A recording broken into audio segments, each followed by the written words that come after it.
This episode's a sacred one. It's a sacred, so don't tell Miss Dunham here in the kitchen or my laboratory.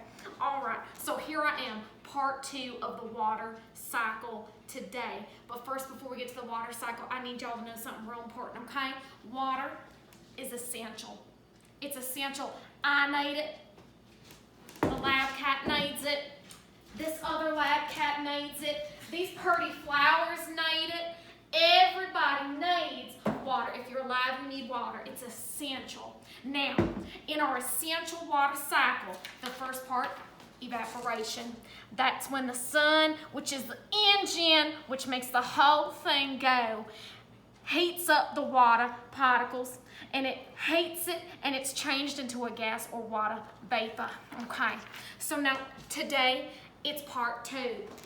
We're going to get into our part 2. It's condensation.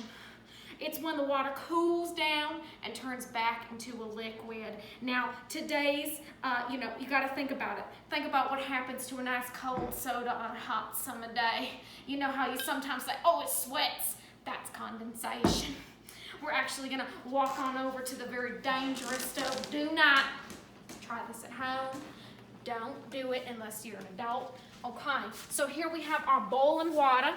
We're going to very carefully take our lid off. You can see the evaporation happening right here, and I'm going to now show you the condensation. If I hold this glass over, do you see the condensation in the top of my glass? Yes. Do you see it? It's nice and wet.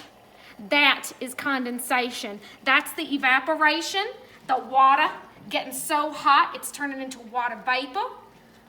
But here is the condensation on my glass. See how it's getting nice and wet? There it is. Okay, we can turn this off now. All right, so let's go on back over now to our chart and fill it in, okay?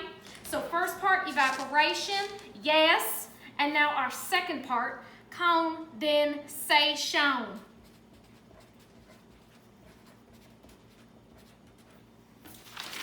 Second part. All right, that's it. That's all I got. This secret episode is over. Goodbye.